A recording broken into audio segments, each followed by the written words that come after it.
Good evening, everyone, and thank you for watching the Barry Beat podcast, streaming live to 802 Scoop from the Inside Scoop Studios, Main Street, Barre, Vermont.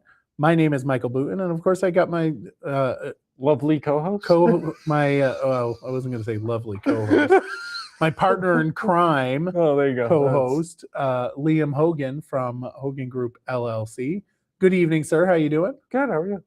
I can't complain too much. It's been a little cooler out. It's been nice. It has been nice. It definitely has been nice. And it looks like it's just going to stay warm, which there was an article that I missed in putting it down as something to talk about, but I do want to kind of talk about it. I read somewhere that they're telling people not to use air conditioners. I'm like, no. I don't live in a third world country like Europe. Right. Or Africa. We have air conditioning. I have air conditioning. Thanks. If we don't have air conditioners, me and Michael don't exist. Yeah. Well, and the problem, because I melt. The problem is that if you have a problem with me using air conditioners, then let us do nuclear energy. Right. And because what you're telling me is that we had to get rid of the nuclear plant, right? So we don't have enough electricity.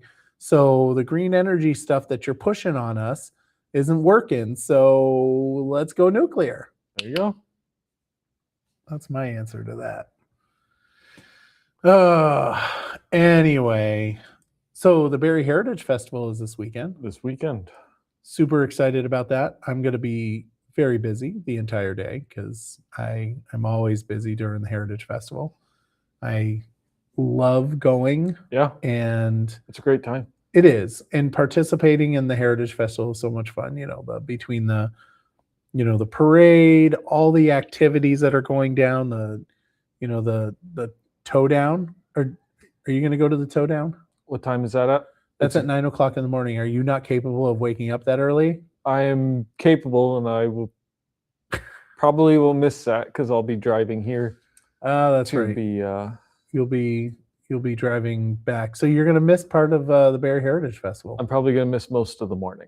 Oh, that's too bad. That's where all the fun stuff happens. Oh, well. So I have to put up my glasses to read the computer screen. So just for folks, I'm going to go through all the chain of events that are happening during the Heritage Festival. It's going to be boring, but I think that it is important that folks know about it. So for example, on Wednesday from 10 a.m. to 4 p.m., the Vermont Granite Museum, explore Vermont's granite heritage and more. So have you been to the Granite Museum? I think I've been in there quickly. I don't think I've actually gone through it. I've been there a couple times. It's a lot of fun. For me, it probably means more than it would for you because that's where I went to school. So as I'm walking through, they have exhibits and everything, but I look at it, I'm like, oh, that's Mrs. Corval's class. That's Mrs. Slayton's class. I didn't realize it was an old school building. 11:30 to 12:30, Hunger-Free Vermont lunch, and that's at the Aldrich Public Library. And this is all Wednesday, so it's going to be tough on Wednesday. Most people are not really available. Right. Most people are going to be. Yeah. And you know what? Actually, I'm just going to drop the link. Most people will be at work. That is true. Most people will be at work. I'm going to drop the link for folks to take a look at. And you can go through, but I'm just going to go through the real highlights. So there is food truck night at Courier Park on Wednesday, which is the concerts in the park. Yep. And then let's see, we've got Thursday, and looking down through there, you've got the Vermont History Center tours, which is from 10 a.m. to 1 p.m. It's really Saturday is the big day, right? Yep. So we're just going to scroll right on down to Saturday. Saturday is the big one. It's the big one. Well, it's the 41st annual Barre Rotary breakfast. Nice. So that's at the library, the Aldrich Library. That happens every single year. The Rotary does a really good job putting on a breakfast, and everybody goes down there for that. You can get your tickets. Call Carl Rinker. I just called him the other day. Got your ticket? Yeah, to get my ticket. If you have questions, not to get my ticket, but for the bottle thing, the Zan's soda. Oh, You didn't read the post. You didn't read the post. No, you didn't read my post. Why would you read my post? Why would you pay any attention to my posts? Jerk. Anyway, Someone's a little Rotary feisty this Rotary evening. breakfast. Then that's from 7:30 a.m. to 10 a.m. Then from 8 a.m. to 1 p.m. is the annual jewelry and book sale. And that's at the Aldrich Library as well. Then the big one is the Barre Lions Club Towdown. And have you ever been to that? I can't. Where the hell have you been? Apparently, I've been not living at the under a Heritage. rock. The Barre Towdown. Yeah. It's like a staple. All right. You get groups together and you tow a truck down the Oh, road. yes. You yes. haven't been to that? No, I've seen that. Yep. You've seen it, but you yep. haven't participated. No, I can't tow a truck. Well, you tow it with a team. Oh, we should get a team together for next year. No, I'm not doing that. I did that for city council for years, We should. and it was full disclosure. It was like the one thing for city council I hated and dreaded. I dreaded that day, those 5 minutes times 2, because we always went twice. Yep. Because Tom was like, "Oh, we're city council, we're gonna go twice," and I'm like, "Oh."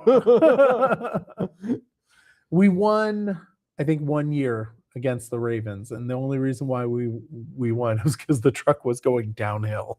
Hey, whatever works. We took it.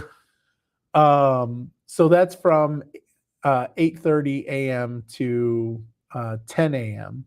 So my guess is that the Ravens will be there. Bible Baptist Church will be there. Who else shows up? There's quite a few that show up. And it gets very heated on who's going to win. So highly recommend going down, and that's going to be right next to the library, between the library and Key Bank, or the Cornerstone. Then they have aerial arts demonstration by Shooting Star Dance Studio near Depot Square, and that's at 9 a.m. to 11 a.m. And of course, you'll have the vendors, and then at 1 we'll have the parade. The parade. So from 1 to about 2, there'll be the parade, and they'll have the kids zone, of course, down on the north end side of things.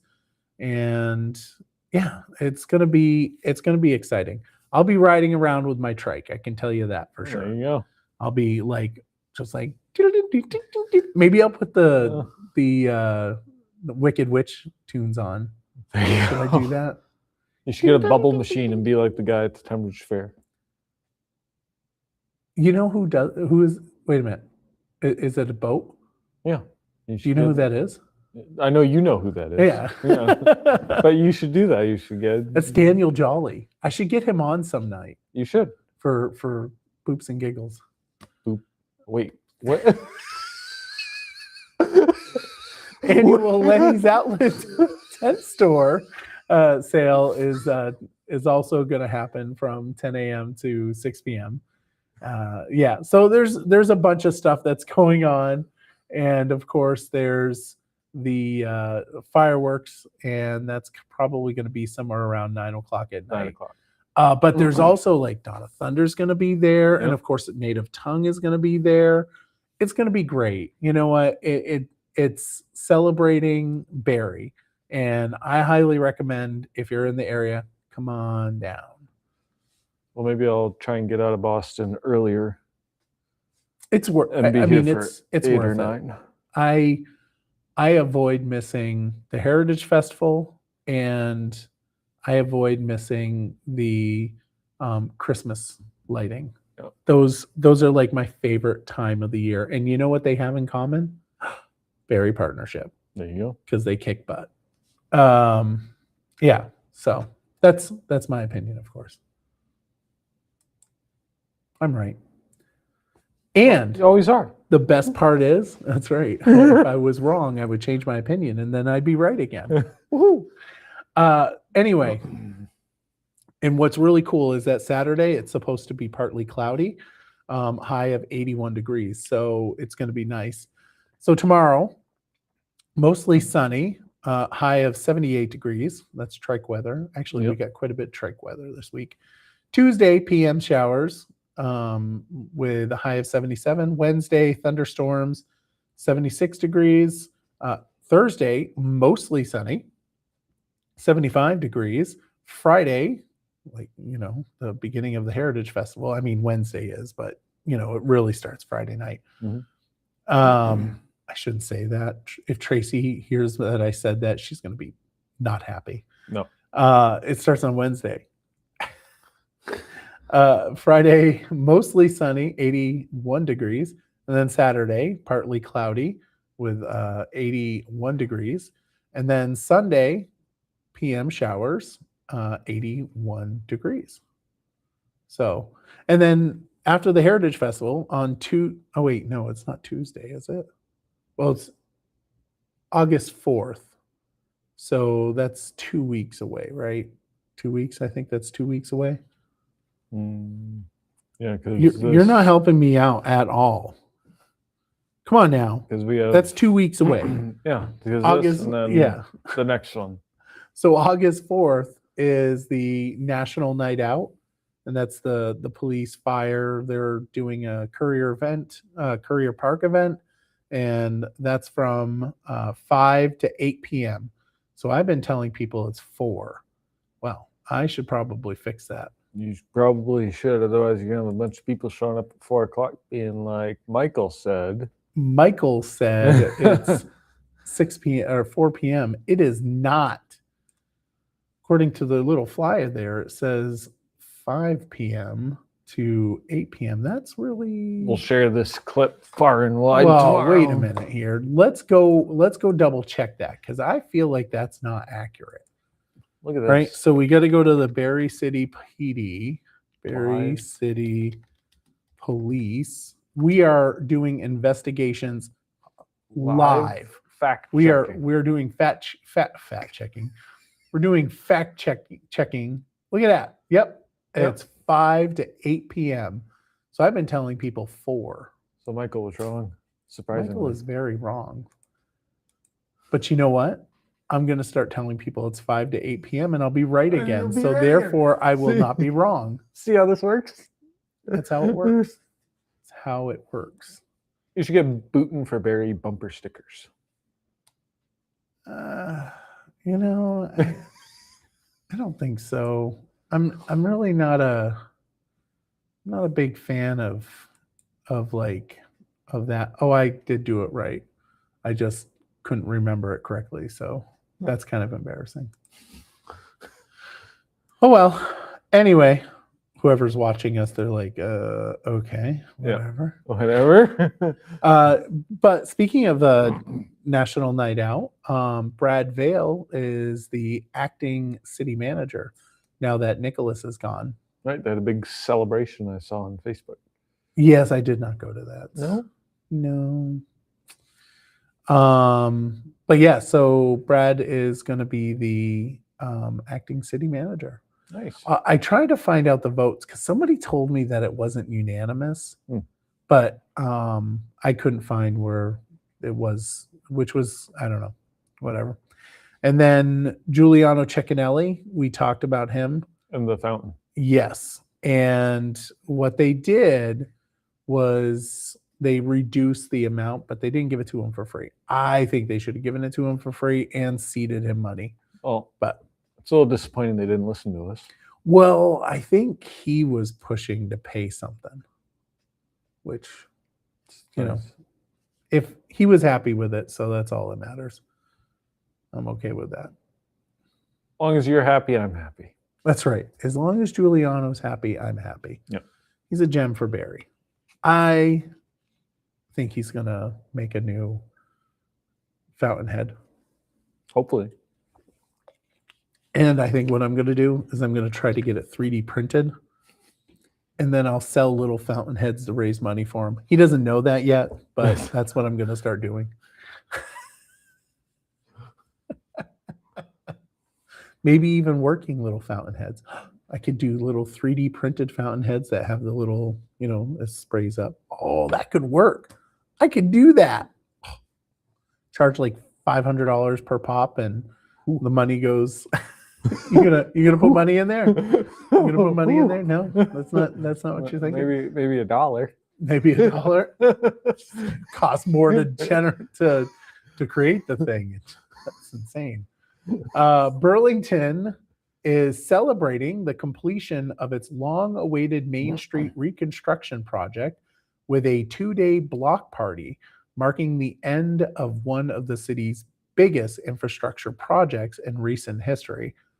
Mayor Emma Mulvaney Stanek and Public Works Director Chapin Spencer say the redesigned corridor will make downtown safer, more accessible, and better positioned for future growth, while local businesses hope the celebration brings customers back after years of construction and disruptions. Nice. Disruptions. Well, that'll be fun. That's tough. Yeah. I mean, what's really weird though, like we did Main Street Reday, the Big Dig project. I don't remember it taking a couple years. Maybe it did. But we worked, city council worked really hard to make sure that the folks on Main Street weren't too much impact. I mean, Right. they were, right? Like there was Right. nothing that you could do. You're doing a huge project. I mean, Yeah. it was like 20 feet down in the ground. There's going to be disruptions Yeah, when you it do was- something like that. It was, I think it was like 20 feet because we pulled up the piping Oh. too, and that was pretty intense. It was pretty tough, but they survived. A lot of the businesses survived, and it looks like they're finally gonna see some benefit in Burlington. Have you been up there when they were doing any? No, Nope. you don't ever go to Burlington. Not really. That's Kinda- okay. Neither do I. I it's- avoid it like I the kind of plague. stay in the central Vermont area like all the time now. Because Really? I was just thinking that I never go down to, well, I am now because I have siblings down there, but like the Chelsea, South Royalton part of Vermont. I used to be down there all the time, and now I'm kind of in this weird Montpelier, Barre. You don't go all the time. anywhere. No. I'm going to Boston on Thursday morning. You gonna go to Mike's? No, I'll be just outside the city. You're that close, and you're not going to Mike's cannoli. I'm not going to Mike's Cannoli. Maybe I'll DoorDash it. Oh, that's a good idea. I wonder if you can DoorDash that. I think you can. You should totally do that. I think you can. You should totally do that. That would be pretty cool. Maybe I'll bring you back one. You should. Yeah. I like cannolis.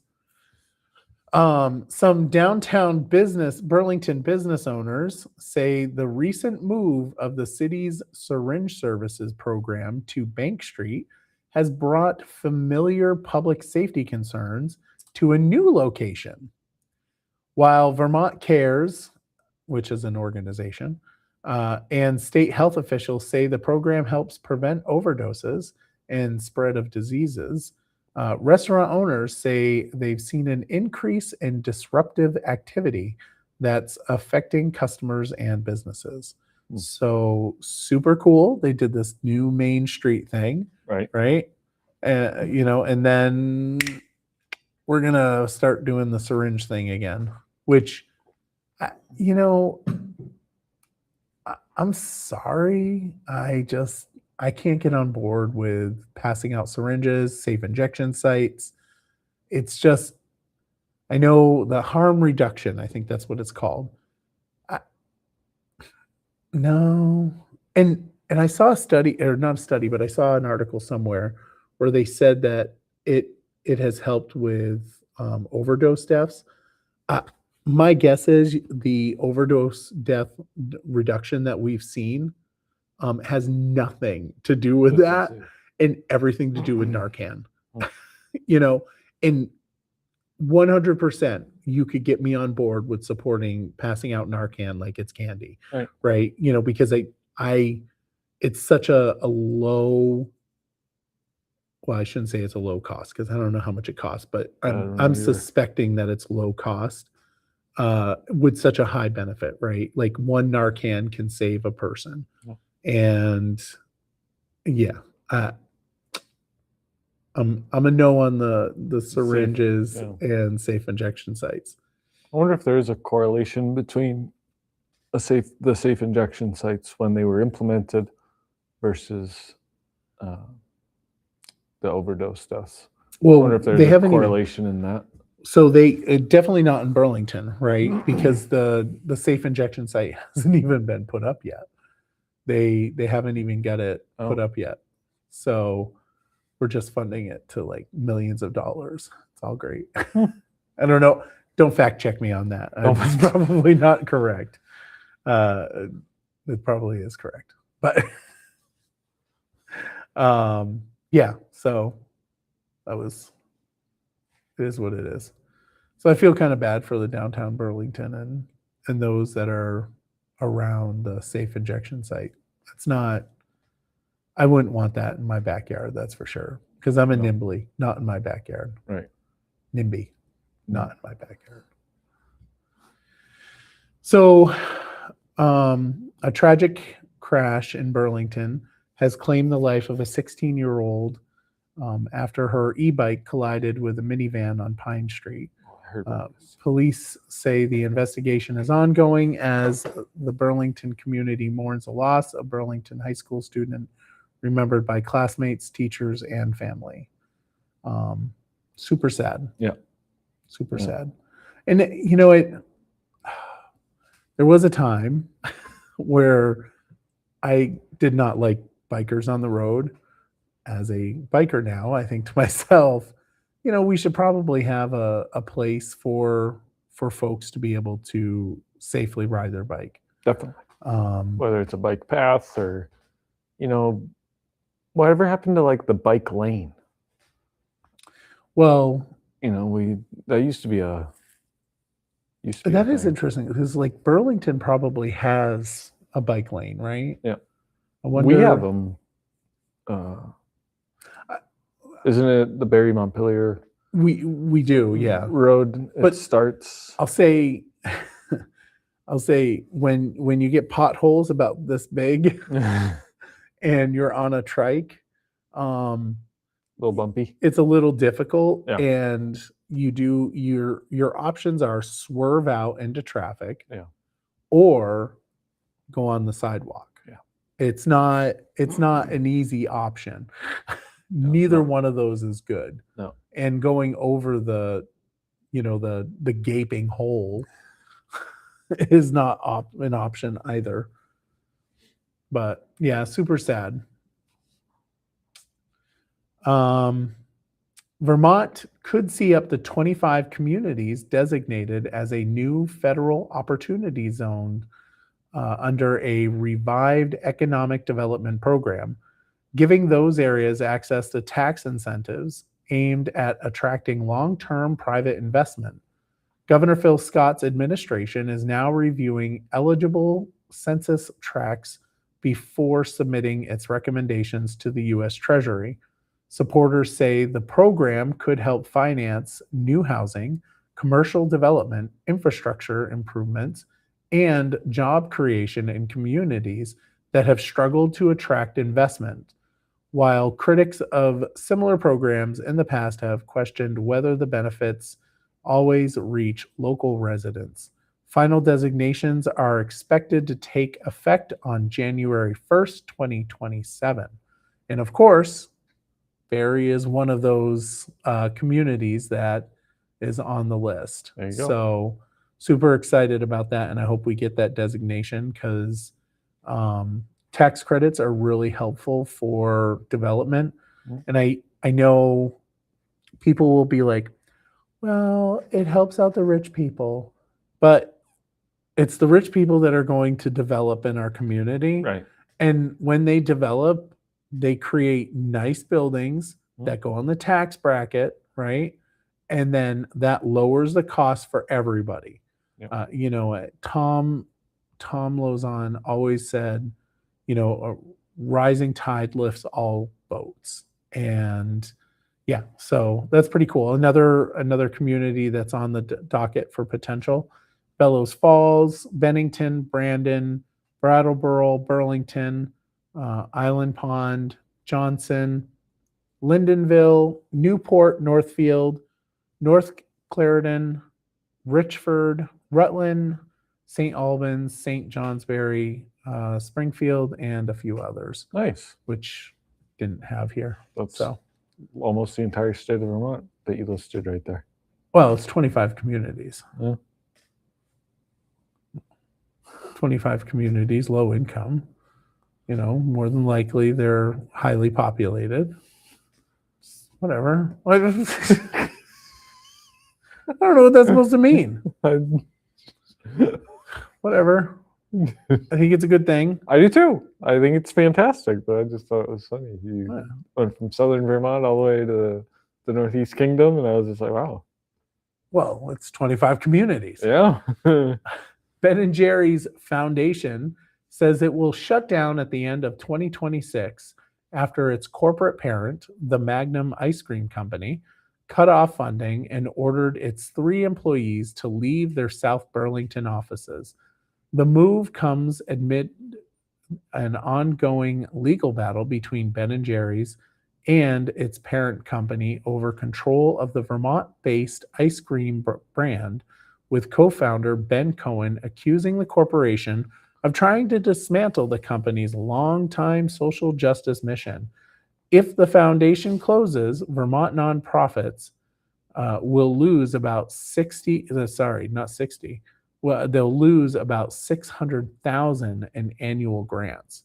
While the future of the 40-year-old philanthropic organization now depends on federal court ruling, because they went into court, right? Yep. We heard that. You know, the whole thing like irritates me in general. You know, they bought the business. It is what it is. Good luck.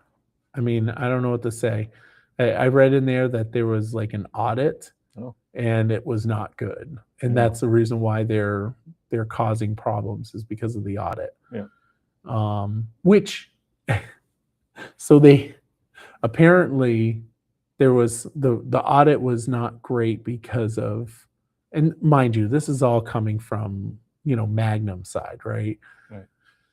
So I disclosed that. But apparently they were dishing out money and there was like conflict of interest, which fully, so not surprised by that. Yeah. Fully not surprised. You know, not surprised at all. When there's no checks and balances, you know, you're going to be like dishing out the money to your friends in the nonprofit realm. You know, whatever. It is what it is.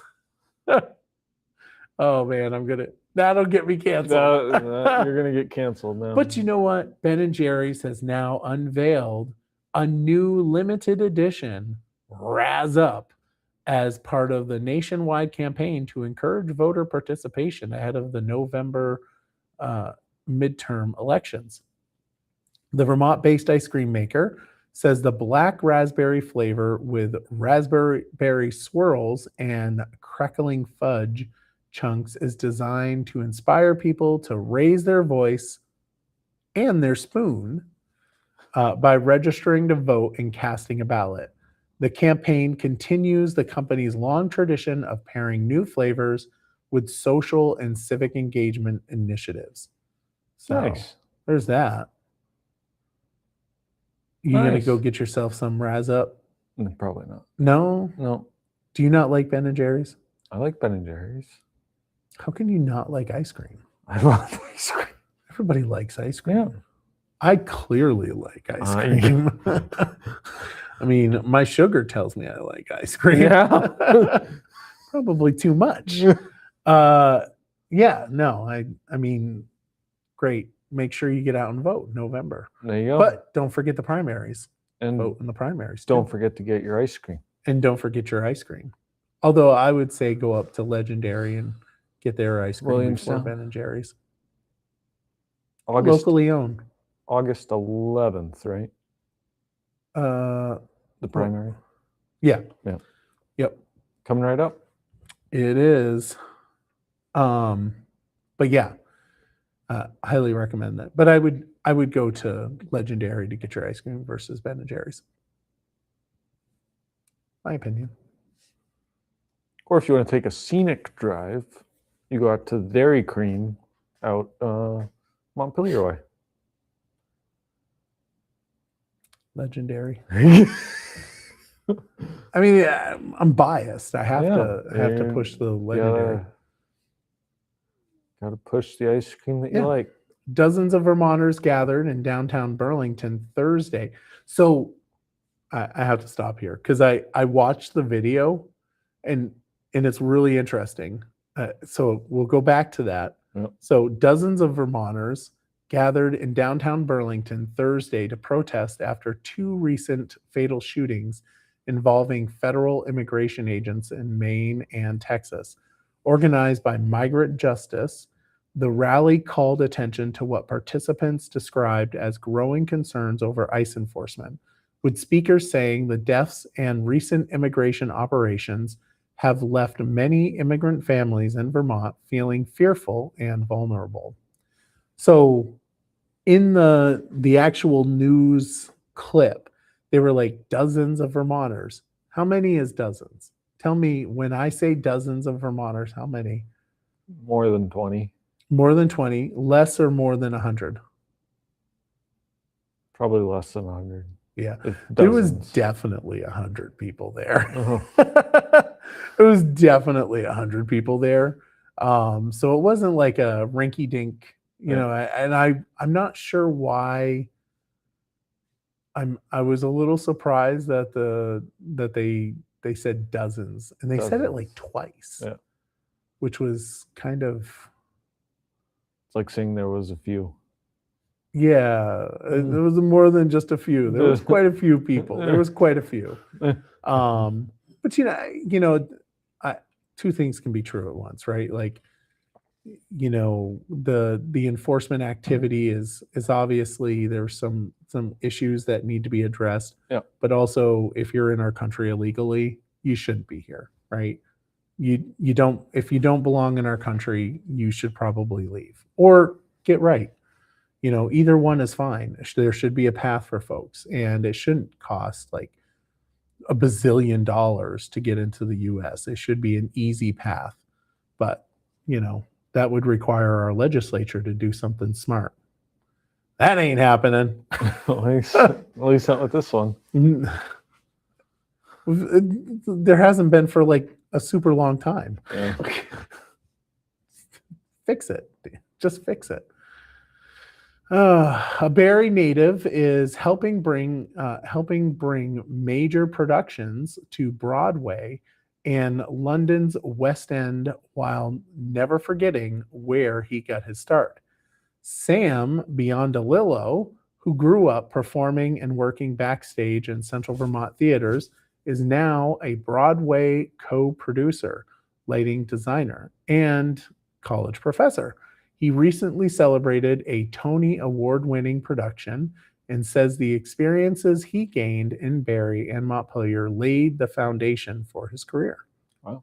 So do you know who Sam is? Sam Biondolillo? Now I do. Yeah, well, it's John Biondolillo's son. Do you know who John Biondolillo is? The owner of BC, well, not BCK anymore. Oh, wait a minute, is it BCK? I feel like they changed their name recently. Oh, somebody please correct me in the comments. Oh man, now I feel terrible. It's BCK Realtors down on Main Street. Oh. Some reason I thought they changed their name, but maybe I'm It's been a long time. And if John is watching, he's going to be nipped that I I couldn't get the name right. Yeah, so good on him. Good on Sam. Yeah. Senator Bernie Sanders is making it clear he has not endorsed anyone in Vermont's race for lieutenant governor after a political organization that grew out of his 2016 presidential campaign backed former Lieutenant Governor Molly Gray. Sanders says he has had no involvement with Our Revolution, which is the name of the group, since 2017, and emphasized that the group's endorsement should not be interpreted as his own. He's too busy endorsing, allegedly rapey guys from Maine with Nazi tattoos. He's too busy for. Didn't that guy drop out though? Yeah, he did drop out. And Our Revolution, is that like a super PAC he formed? I tried to go on there and find it. My guess is it's a communist thing or a democratic socialist thing, which, for the record, communist and socialist paired with revolution, never good. Never good. That usually means people don't survive. Right. I mean, you got. I'm just throwing that out there. It's never good. It never ends well. Whenever there's a communist and socialist revolution, it never ends well. So just be forewarned. That's not good. But anyway, I couldn't find any. I went on there and I really didn't find anything in there. What they support. But my guess is all the things that I dislike. Right. Well, and they backed Molly Gray, which is kind of questionable. Yeah, John Rogers is amazing. Why would you go against him? But I get it. You gotta do what you gotta do. That's a hotly contested race this year. That will be. The lieutenant governor. They got like 4. I hope John Rogers whoops their tail. Isn't there like 4 people running? Well, there's maybe for the primary, but afterwards it will be basically 2 people, the Republican and Democrat, which John Rogers he's the one you should vote for. I mean, he was a freaking Democrat until like a year ago, 5 years ago. Yeah. Okay. I was just gonna say, it's not like he's some far right, No. Republican. He's like a mainstream center. He's now center right. Yeah. Because the party has shifted so far to the left that, I mean, the party shifted so far from the left that a lot of Democrats are stuck like, well, what are we supposed to do? Because we don't want to support the crazy. Right. We don't want to support the crazy on the left. We don't want to support the crazy on the right. It's just kind of holding the center. So it's a huge, and I feel really bad for the Dems. But the Republicans have the same struggle too. Right. We've got crazy people on our side, like Marjorie Taylor Greene. Yeah. I shouldn't say that. That's not very nice. I'll just say that Jewish space lasers do not exist. At least not yet. No, there might be space laser. Hopefully we can get some space lasers, the United States. That'd be cool. Yeah. No, I think she said, I shouldn't say that. I don't know. That's going to get you canceled. That's going to get me canceled. Yeah. Get me into some trouble. I'm not a big fan of the horseshoe right. Anyway, moving on. Vermonters dealt with another round of smoky skies Saturday as wildfire smoke from Canada pushed air quality back into the unhealthy range across much of the state. At the same time, forecasters warned that strong to severe thunderstorms should develop later in the day, creating a rare combination of poor air quality and potentially dangerous weather.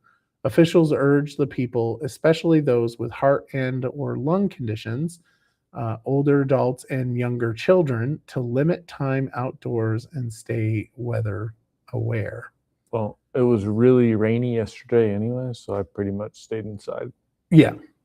It was gross. Yeah, it was really gross. It wasn't fun at all outside. No, and it was. I think it was it Thursday where it was like sepia. Yeah, yeah. Thursday was weird. I looked outside. I'm like, oh, who put the sepia filter Right. on? It was not good, and so I'm printing with my 3D printer, Yeah. and I'm thinking to myself, I'm like turning on the air conditioner, putting a filter in, and I'm like doing all this stuff, and I'm like, what is going on? And it was the air quality outside that was probably the problem, because I thought it was my printer, and I actually opened up my door, so which in retrospect I probably would have been better just leaving the air conditioner on. Well, now you know. When it's sepia out, you leave the door closed. Well, that day I did leave the door closed. But it was pretty nasty. It was pretty gross. The University of Vermont network will now stop covering GLP-1 weight loss medications for employees beginning January 1st, saying the rapidly rising cost of drugs has made the benefit financially unsustainable. The decision affects medications prescribed solely for weight loss. While employees using GLP-1 drugs to treat conditions like type 2 diabetes will continue to have coverage. The change has sparked frustration among some employees who say the medications have dramatically improved their health and worry about losing access. So, what do you think? You're in the medical field. Kind of, right? Kind of in the medical field, and then kind of off to the side a little bit. More in the free market medical field. It's kind of in this weird stage, you know. No, I don't. I think you can see it from both sides. People who were taking it and they were covering it, and now they're not. I think anybody would be upset about that. So I take Manjaro for diabetes, as diabetes. I can't think of Walter. Oh man, that's terrible. Anyway, people that know when I said diabetes, they'll get it. But type 2 diabetes, so I take it for that. Yeah. And there was a few months where there was no GLP-1 available because people were taking it for weight loss. Right. And I mean, should it be covered by healthcare? That's a good question, right? I don't. Because I mean, it is helping you to lose weight, but like at some point it's gonna. Well, I mean, I can understand their logic behind it, because it's like, well, if you want help, and they were saying they have programs to help people lose weight. So, the GLP-1, is that something that falls into that line as it's a consumer drug for weight loss? And my guess is, I could be wrong, if they never offered it to begin with, this would not be a story. Problem. Yeah. Because if you just assume that drug is only available to you for an actual health, and like a diagnosis of something, right, my guess is people would not feel entitled to it. Yeah. You know, And they're not saying not to take it. They're just saying we're not gonna do this. yeah, It's too expensive. this is something. And I think it was like $19 million that they were gonna save. That's A lot of money. That's a lot of I money. probably would make that. Yeah. That's Okay. a lot of money. That's definitely a lot of money. And like I said, they're not saying you can't take it. They're just saying, hey, we're not going to cover it anymore. Yeah. I don't know. I don't have the answer for that one. Me either. And I'm glad I don't have to make that decision. Me either. But there is a new one coming out, a new GLP-1 that apparently is likely to help you lose on average like 70 pounds. Holy moly. So that means that there's going to be people that lose a ton of weight. I lose 70 pounds, there's not going to be anything left to me. Yeah, no, I lose 70 pounds and I'm still needing to lose more to make myself healthy. I've got so much extra weight that I am perfectly fine to lose 170. Yeah, I probably could lose about 170 and look, that would be perfect for me. That would be perfect for me, 170. 170. Yep. Oh, man, this is going to get me in trouble too. Vermont's top election officials are pushing back against President Donald Trump's recent claims about election integrity, saying there is no evidence of widespread voter fraud in the state and Vermont's elections remain secure. Attorney General Charity Clark and Secretary of State Sarah Copeland-Hansis say the state's election system includes multiple safeguards to protect the voting process, while emphasizing the public confidence is strengthening by transparency and verified facts. So, I'm not going to address any of the comments that were made by the president. I'm going to address Barre City. I 100% positively believe that our elections, perfect. I truly believe that.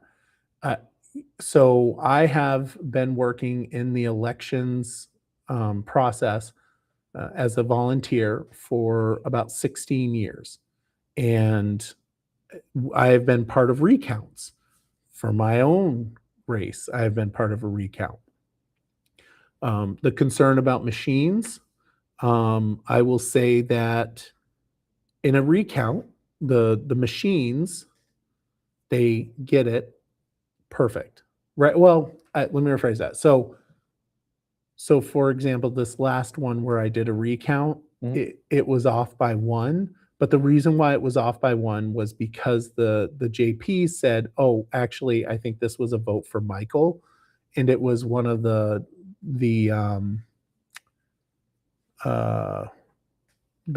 like double vote overvotes. Yeah. So it went into my favor, and that was a decision on overvotes, right? Not the actual counting of the ballots. Right. The counting of the ballots and the actual numbers absent that overvote was spot on. And they've done that every single time. It's been like that every single time. So I can say for a fact, Barre City, you're good. There is no voter fraud. There is no voter intimidation in the city of Barre. And I can tell you that as an elected official and as someone that's been working in our elections, I will not speak to anything else except for Barre City because that is what I know. Yeah. But I'm not a big, election fraud and election. So election fraud is on the Republican side. That's what they say. And then in election intimidation is what the Democrats say.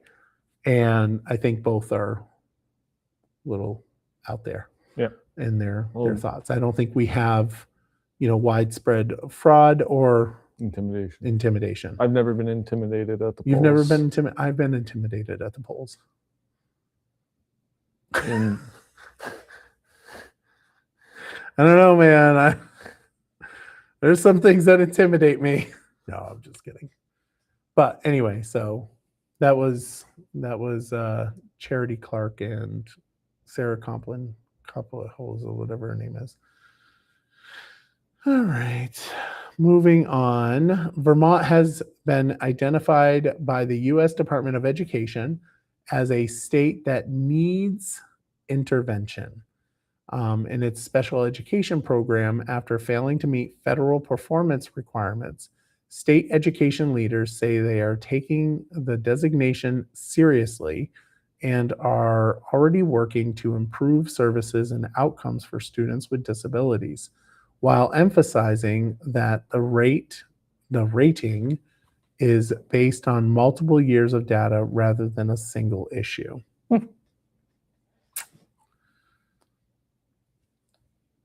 You're going to like the next one. does that last one, does that play into we've been talking about education a lot here.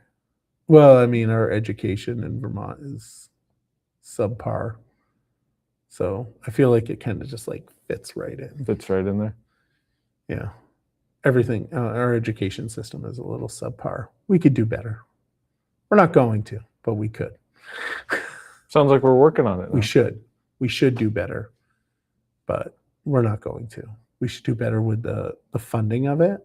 We should do better with the cost of it. And we should do better with the quality of it. Quality versus quantity. Yeah. I mean, I'd pay more for education if we had a good quality education. We don't have a good quality education, so I don't really want to pay more. Right. But that being said, Vermont drivers will soon see changes to the state's vehicle inspection program after lawmakers and Governor Phil Scott reached a compromise that eases some inspection requirements while keeping key safety standards in place. Supporters say the changes reduce unnecessary repair costs for drivers while still ensuring drivers and vehicles in Vermont roads meet important safety requirements. That did not make very much sense when I said that.